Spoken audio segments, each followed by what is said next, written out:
Alright, hello everyone. My name is Saber, and this is my cool, unique new build for Necromancers in Diablo 4. Um, I'm calling this build the Necrosaber build because I thought it sounded cool. Um, I'm doing this video in a single take and not redoing or editing it, so if there's things I miss, I will be writing them in an article and clarifying them or adding more details where it's needed. Before I get into the meat of this build and give the whole rundown of like special things you need um, to make the build really like enjoyable and fun and like pop names like balloon animals, I wanted to say this is that I think that almost every player that I've seen playing Necromancer in the betas, well I guess just this weekend, I think has been playing them wrong. Wrong in the sense that they're kind of too scared to try something new and unique. Yeah, everyone loves their skeleton army, and I do too. I actually did my first Necromancer with a full skeleton army build. It was like a skeleton army with Fortify and Barrier and bonus damage when fortified and having Barrier. Which is fun, I think, but I also think there's some other unique ways you can make your army even better or make the Necromancer class better or more fun, and without relying on your army. Um, and the way to make that fun is by making your character, the Necromancer, more of an asset and more powerful. I also think so. That's kind of what my thoughts of just how Necromancers are so far and what we've seen with them. I think that people have the wrong conception of them and or I guess the idea of what they see with the Necromancers. I think that they're OP because of their minions and stuff. And yeah, minions are strong, but they won't last in the late game. It's not. It won't be viable. It could be, maybe, but from what I've seen so far, not really. I think they'll start getting one-shot very quickly, unless you scale yourself up, and you have to buff yourself as well. Um, so, um, with that being said, let's get into the build. There is, this is my first attempt at ever making a guide or build for a Diablo game. And so and I don't want to make this to be like a meta slave or like this is gonna break the meta. I think that this is just a fun and unique way to play the Necromancer, and I think people should give it a try because of that. The first thing you need to know about this build is that it is not very legendary dependent in the sense of needing to gather tons of different legendaries to make it all work. You don't need like, this ring and that helmet and these other things. Like you don't need 5 to 10 or five. You don't need multiple legendary things to stack to actually make it work. This build is very simple and it will work just the way it's intended to. And the way this build works is you actually only need one legendary. Heck, you don't even really need other items, to be honest. And I'm gonna show you how you only need a legendary weapon, and you can probably push content just fine if you're good enough. And so, you might be saying, okay, what is this legendary? Is it bugged? Is it OP? Or like, did you farm the level 35 boss and you have a super overpowered level 25 weapon? And the answer to those things is no, or to that is no. And this is, I think, a pretty. I don't know if it's balanced to be able to do this much damage, but it's pretty fun and it's pretty simple at what it does. And I'm using a very level appropriate weapon. I actually was able to do this much damage at level 15 without any gear or stats as well, just only having this legendary sword. And so, and so let's see. So the weapon and the legendary that we're using is actually regarding Bone Spear. So the legendary, I don't know what the aspect's actually called or anything like that, but basically what this legendary does is it says Bone Spear's primary attack makes enemies hit beyond the first vulnerable for 4.4 seconds, whatever the time is. And bone shards from the Bone Spear deal 195% bonus damage to vulnerable enemies and pierce them. Now that part is pretty nice. But that's also not really what makes the whole build. It's actually kind of the abilities and your talents.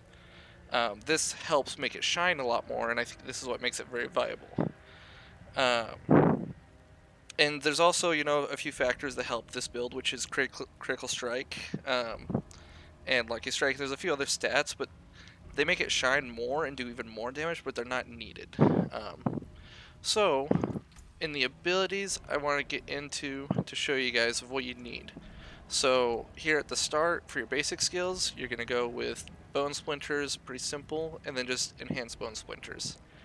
I don't think it really matters too much the basic ability. In fact, I use Hammerphage in my other Necromancer. I think this is more of a personal preference thing.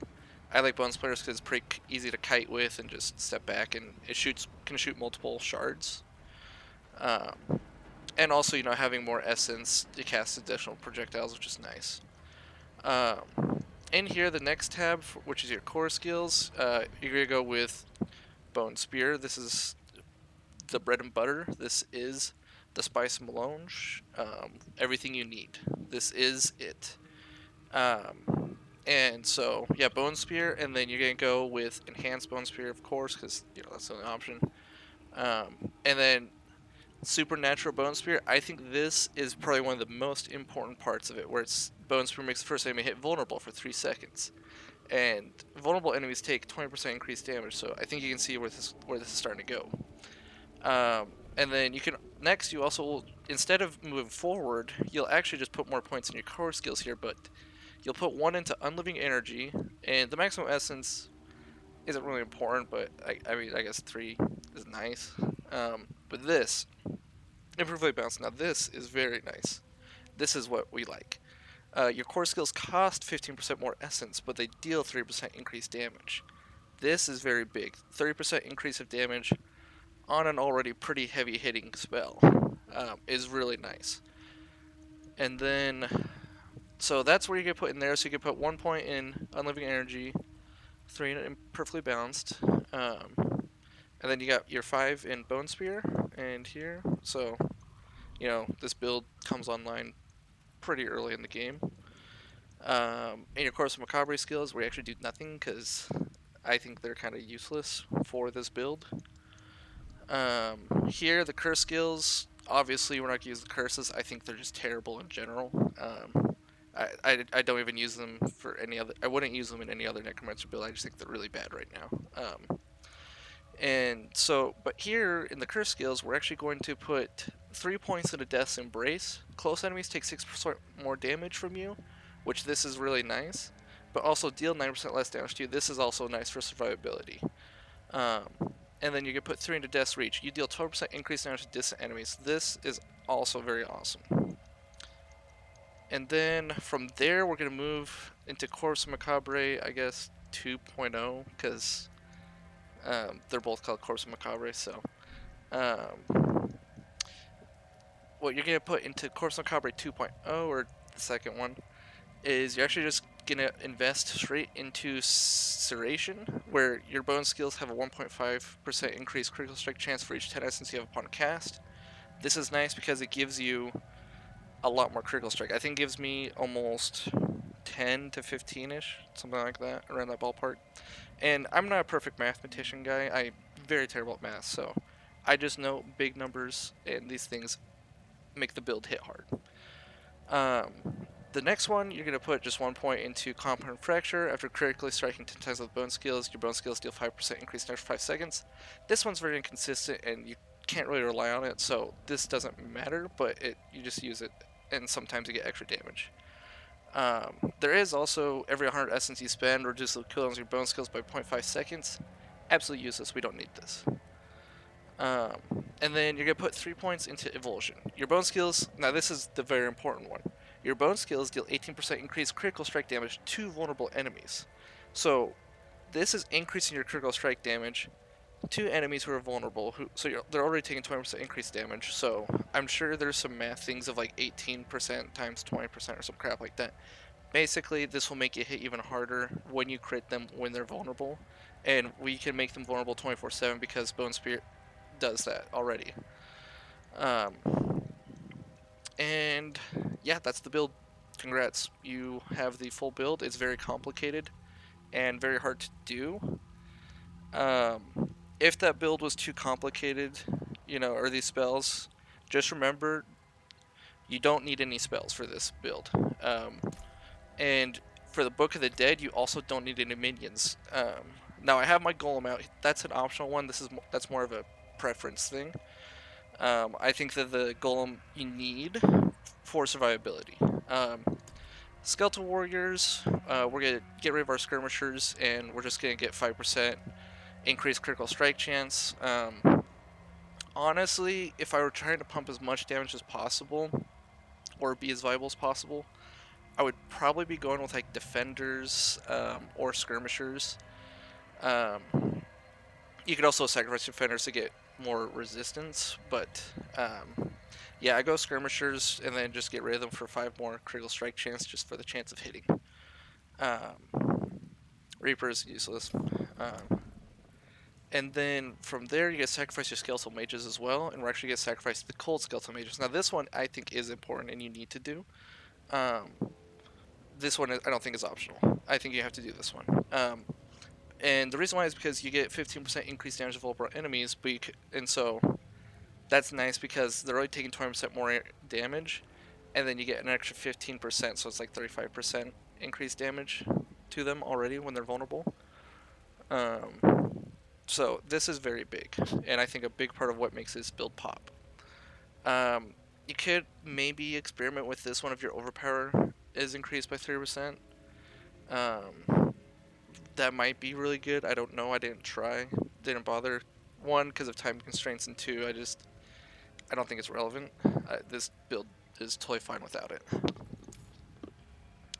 And now with the Golem, you could sacrifice the Golem and gain 10% increased attack speed, but we're not trying to attack very fast. So I think having the Golem out,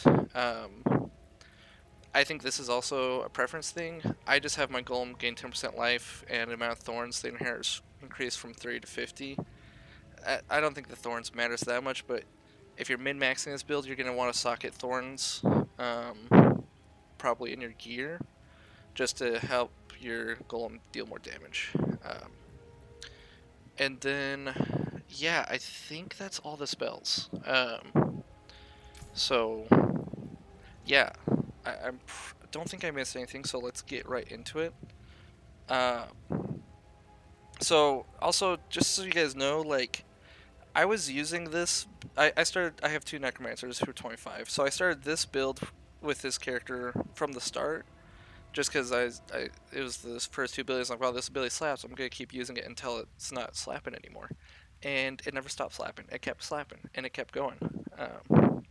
And so I was actually able to kill the level 35 rare boss from the Cameo's place. I don't remember what his name is, like the flame dude.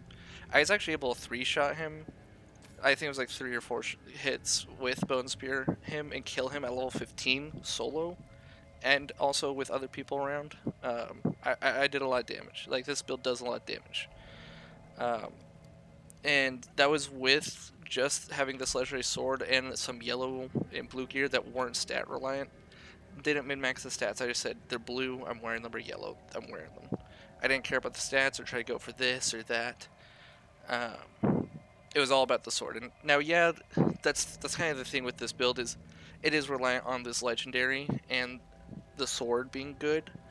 As you can see, you know, I got pretty good roll on the stats for it, but I don't think that's what makes this build as good as it is. I think it's the legendary effect and the spells that Necromancers have available to them.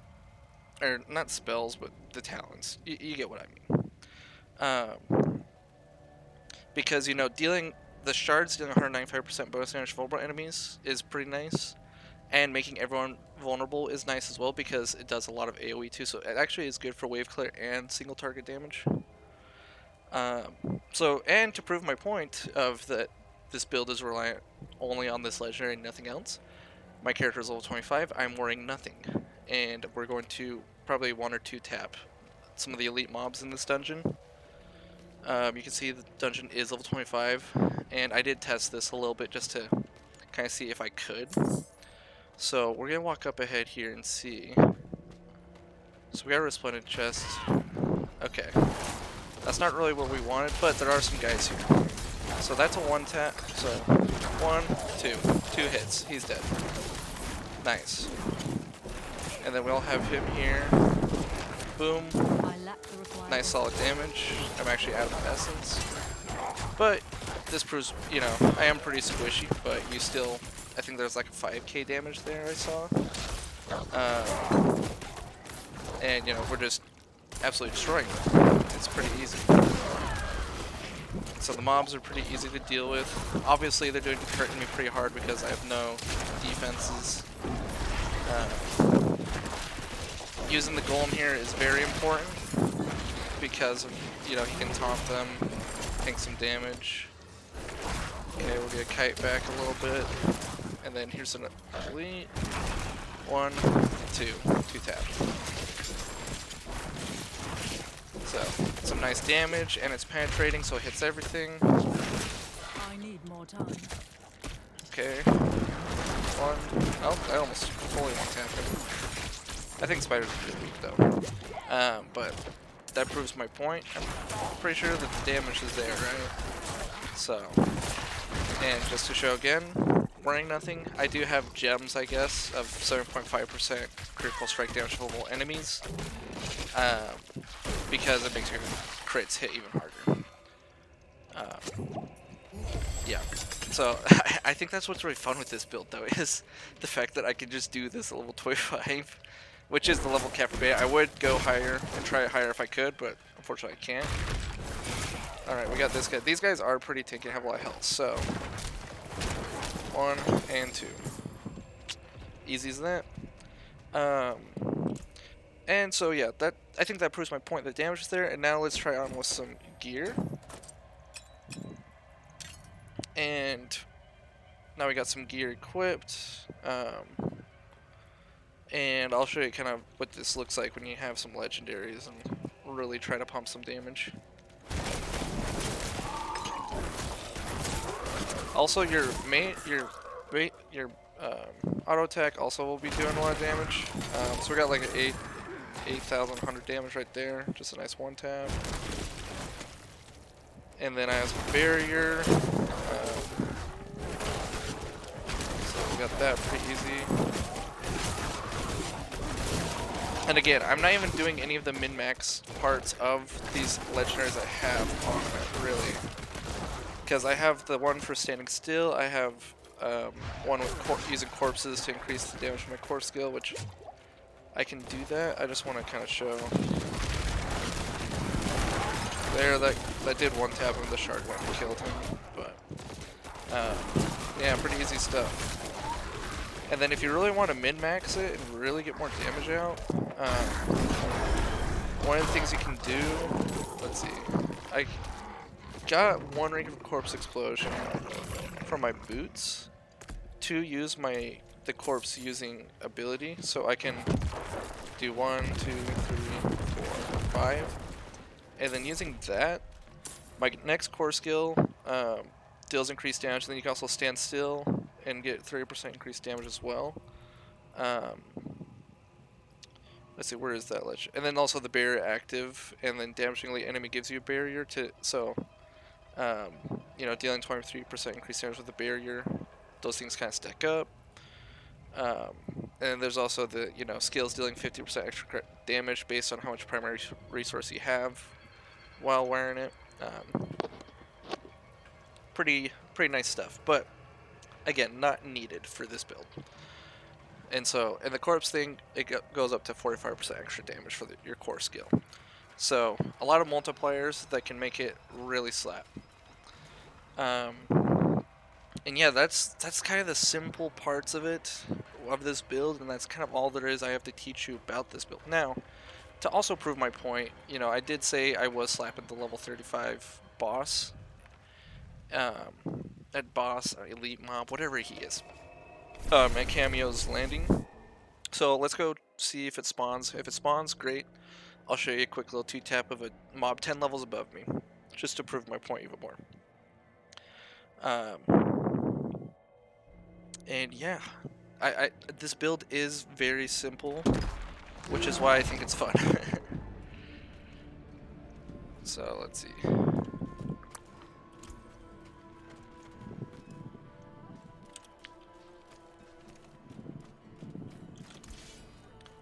And another thing is, because of how simple this build is, I think that you can incorporate parts of this build into other things later in the game. I haven't looked down the tree too much to see him. Because of that blinking, we can tell he's here, so I can actually try the build out. So I am gonna min-max it a little bit though and stand here. Just get the extra damage. We're gonna send the golem out to tank and pull. And then one tapped. What can I say? He's just one tapped. He's dead. It's as easy as that. And if that's too hard for you to do, I recommend, maybe playing something a little more simple, like I don't know, a game that you don't need hands to play in. So, and there's nothing wrong with that. If this is too hard, go for it. I'm trying to think if there's anything else I want to say about this build that needs to be said, and I don't really think there is. So, yeah, stats. I guess if you really wanted to make this build pop even more, and this is what I did, you're gonna want emeralds. Emeralds are kind of I think, one of the best gems to have for this build, and then you want to just double socket your sword to have these 2 emeralds. And then the stats, for the stats that you want to go for, obviously, intelligence for necromancers, always pick that up if you can get it. Increase your skill damage, obviously, your bone spear is a skill, you're going to do damage, you need that. Willpower is also a nice secondary, it's not first. Dexterity, not really worth it. I mean, we don't, intelligence and then willpower second. And then but mostly the things I would want to go for, and it sounds a little backwards because I'm a necromancer and I cast spells, and I didn't think about this until I brought up these advanced tooltips. You want physical damage because it's bones, and so it's kind of magical, but not really. So you want physical damage, and then you also want flat damage increase percentage. The percentages are the big things here. And then +5 all stats. All stats is always nice. You could do corpse explosion to do this corpse explosion little build thing here of consuming corpses to do more damage. That's nice. And movement speed, I have about 20 or 19.5% move speed, some crap like that. Move speed is nice for kiting. And then having core skill damage, that of course is always good because it helps just your bone speed do more damage. And then depending on how you want to take it, you can do damage to close enemies, so you damage enemies who are next to you better, or doing damage to distant enemies. That's the one I like the most. Again, I don't really get to choose on legendaries though. It's in the beta, I can't re-roll these stats, so I go for what I can get. So there's also damage to distant enemies. Those are like the ones I'd go for first. After that, then you can go for critical strike damage, critical strike chance, just to increase your chances of getting critical strike, and those critical strikes doing more damage. And then there was one more. What's the last one? Let me think here. Oh, right. Lucky hit chance. That is one that I haven't really experimented with, but it could be really big. Because lucky hits give you, I think, triple damage. I could be wrong, though. Let's see. I think it will say here. Maybe it doesn't say here. There's also overpower. I can't remember if overpower or lucky hit, which one does it, but overpower damage could be good, too. Because it just gives you more damage when you're at max health and fortified. But yeah, also being able to see these stats, I think everyone should know about that and do that. In your equipment, thorns would be nice for your golem, or rubies in your sockets. Again, I don't have all these socketed or anything like that as a skull because I did that on accident. If I were to socket my gems, I'd probably do diamonds just for all resistances. And let's see, I think that's it. Also, potions, probably weak crushing elixir for overpower damage. There's also weak iron barb elixirs, which increase your armor by 50, which I don't think that does anything. But thorns by 25 is kind of nice, and they get XP boost for helping with leveling. The thorns also go to your golem, a little bit of it, not all of it, but like I think like half of it or some crap like that. Yeah, half. So he does more damage because he takes more damage, and I think he inherits a little bit of your armor too, some of your other main stats. So yeah, I that's all the basics of the build. I don't think there's anything else. If I missed it, again, I will write it in the article, and you can check that out at GameFragger. Um, let's see if I can get one more kill. I'm not distant, so I lack the required that's okay. essence. I didn't really try with that one, and there's a second person there, but again, it just slaps pretty good. Um, yeah, thank you guys for watching this far and listen to my ramble. Appreciate it. I want to say thanks to you guys for watching it. I hope you guys give the Necrosaber build a spin in June when the game releases. I think this could be a nice, quick level build maybe, or just something fun to try and, experiment with at your lower levels. If you like content like this, please consider giving me a subscription and like on YouTube, and also check me out on Twitch. I'm going to be streaming there. Probably doing Diablo 2 until Diablo 4 comes out, but then once Diablo 4 comes out, stream Diablo 4. Thank you guys for watching, and happy Demon Slaying.